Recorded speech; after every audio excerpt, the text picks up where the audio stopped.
Welcome to Rants TV, Travel and Events.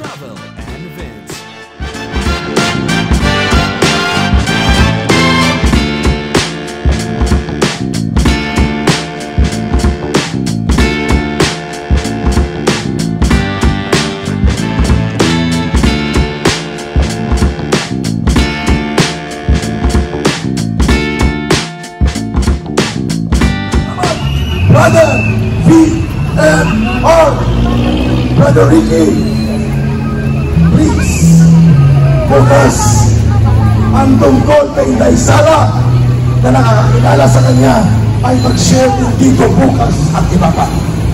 Brother Ricky. Magandang gabi po sa lahat, sa mga minamahal nating kababayan, mga kapatiran na nagsakripisyo sa gabi ito. Kahit umuulan, nandito kayo mga kapatid para makiisa. At ang laban na ito ay hindi lamang laban ng TOGC. Ito ay laban nating lahat. Laban ng mga Pilipino na inaapi. Kaya kami po ay lubos na nagpapasalamat. Kaya sa gabing ito ay formal po naming inanunsyo, katulad ng sinabi ni Ka Eric, na ang lugar na ito, mga kapatid, ay tatawagin natin Kampuhan ng Bayan sa Liwasang Bonifacio. Palakpak naman dyan!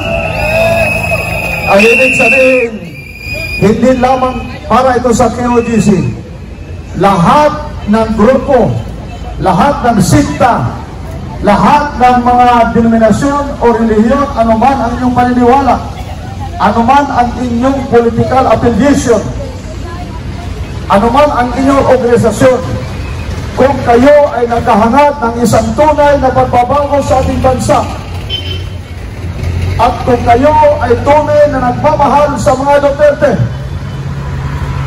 lalong-lalo na ngayon, ang ating pinakamamahal na Inday Sara, panahon na ito na tayo ay magtipon-tipon. Kalimutan na natin ang ating mga higwaan. Kung hindi maiwasan na mayroong hindi pagkakaunawaan, nakita natin dito kung paano nagkapatawaran ang Banateros, Rabimar, Malisdak. Yan ay halimbawa lamang. Kaya ngayon, kalimutan na natin kung ano ang ating organisasyon. Wala nang TOGC, wala nang anumang reliyon, wala nang isa tayo. Tayo ay mga Pilipino. Diyan tayo magkaisa. Kaya kung ikaw ay tunay na Pilipino, may malasakit at pagmamahal sa bansang ito na patuloy na ginagahasa at lumabang pagtao ng administrasyon ni Marcos Jr. Nandito tayo manawagan sa isang mapayapang paraan na bumaba na si Marcos sa kanyang posisyon. At mga kapatid, ito pa, napaka-memorable ang panahon na ito. Bukas po ay pagdiwang ng KOGC ang ika-39 na taon na pagkatatag nito. 39th year anniversary ng KOGC.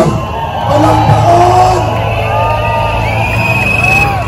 Alam ba ninyo, mula nang itinayo ng Panginoong Diyos sa pamagitan ng kanyang anak ang paglilingkod na ito, mula noon hanggang ngayon, hindi huminto si Satanas sa pag-uusig sa paglilingkod na ito. Kung mayroong galit ang umuusig o mga api sa paglilingkod na ito, ay walang iba kundi si Satanas at ang kanyang mga anak. Kaya alam namin na laban na ito ay spiritual, na ngayon ay nagmamanifest na sa physical. Ngunit itong tandaan ninyo, ang aming pinakamamahal na pastor at ang buong Kingdom Nation, hindi kami yuyuko sa anumang uri ng pang-aabuso. Hindi kami susuko sa anumang uri ng injustices. Nakaalay na po ang aming buhay. Ilang araw na hinahanap nila si Pastor. Patuloy namin sinasabing wala si Pastor dyan. At nakita na natin ngayon kung ano talaga ang plano. Kaya mga kapatid, kaya sinabi ni Brother Rick, explain niya kanina paano ang kanilang game plan. Mga kababayan, panahon na para gumising tayo.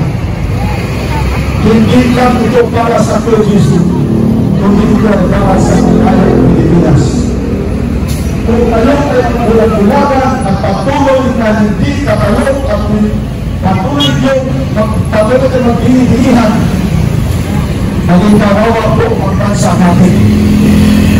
Kaya, ulitin po, panahon na ito na para tayo ay magkaisa.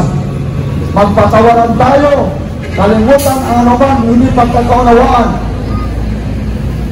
Bukas, dapat sana ay nasa katedral kami sa Davao. Ngunit anong ginawa ng kapulisan natin?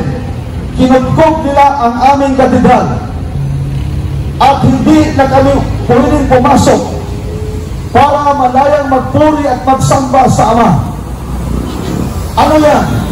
Yan ay paglabag sa aming karapatan sa malayang pagsamba at pagpupuri. Ganon ang mga abuso na ginawa ni Marcos at nakikita ninyo ngayon. Kaya mga kapatid, sa gabing ito, tayo po ay manalangin. Sapagkat alam natin na kung wala ang kapangyarihan ng Ama, ay wala po tayong magagawa. Kaya, taas natin ang ating mga kamay at tayo'y manalangin na ang kanyang kapangyarihan ang siyang maghahari sa ating kalagitnaan. Dakila at pagkapangyarihan naming Ama, ang aming Panginoong Jesucristo na may likha ng lahat ng bagay, kami po ay lubos na nagpapasalamat sa inyo pong kabutihan, sa inyo pong pag-ibig.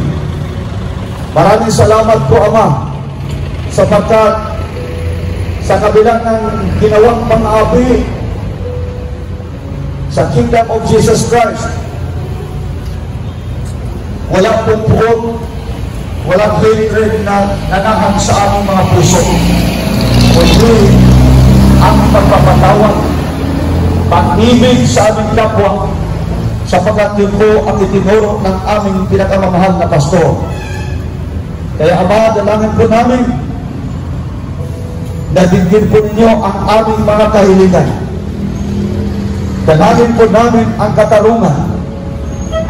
Dalangin po namin ang justisya, hindi lamang para sa POGC, kundi para sa bansang Pilipinas at sa lahat ng mamamayang Pilipino. Pagpalain po ninyo ang aming bansa, pagpalain po ninyo ang mga kababayan naming Pilipino, na kami ay lalo pang magkakaisa, na hindi kami magkawatak-watak para labanan ang kasamaan, kasinungalingan, kadiliman at pang-api. Kaya Ama, sa gabing ito, patuloy po namin iniaalay sa inyo ang aming pagtitipon na ito upang hilingin sa inyo ang inyong kapangyarihan na siyang mamunguna sa amin, sapagkat alam namin, Ama, kung walang kayo ay wala po kaming magagawa sa aming sarili. Itong lahat ay aming idinadalangin at isinasamo sa inyong dakila at makapangyarihan pangalan, ang aming Panginoong Jesucristo na may likha ng lahat ng bagay. Amen. Amen.